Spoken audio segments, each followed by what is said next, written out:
Hi friends, మీరు ఎప్పుడైనా మునక్కాయలు మటన్ కలిపి చేసుకొని తిన్నారా? ఈ మధ్య కాలంలో మునక్కాయలు కోడిగుడ్లు వేసి వండుకొని తింటారు. కానీ మునక్కాయ మటన్ వేసుకొని మా పక్క అయితే చాలా బాగా చేసుకుంటారు. నాకు చిన్నప్పటి నుంచి అలవాటే. మా ఆయనకి ఈ కూర చెప్పిన వాటినే, అబ్బా ఇది మనుషులు తింటారా, ఏంది ఇది కాంబినేషన్ అన్నాడు. కానీ నేనైతే నాకు ఇష్టమని అప్పుడప్పుడు చేసుకుంటా ఉంటా. ఆయనకి ఏం పెద్దగా ఇష్టం ఉండదు, కానీ కాదని లేక తింటా ఉంటాడు.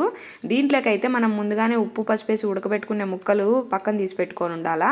నేను ఎప్పుడు మటన్ తెచ్చినా కొంచెం పక్కకు తీసి పెట్టి మళ్ళీ మిగతాది వండుకుంటా. అట్ట తీసి పెట్టిన ముక్కల్లో 2 మునక్కాయలు ఉంటే ఇంకా అన్ని పులుసు కూరలు చేసినట్టే ఉప్పు కారం ధనియాల పొడి కారం పొడి అన్ని వేసి మగ్గినాక మునక్కాయలు మటన్ వేసి ఒక గ్లాస్ నీళ్లు పోసుకొని 1 లేదంటే 2 విజిల్లు పెట్టుకోవాలా. ముందుగానే మటన్ ఉడకబెట్టుకొని తింటాం కాబట్టి మునక్కాయలు మెత్తగా పోకుండా 1 విజిల్ పెట్టుకున్నా సరిపోతుంది.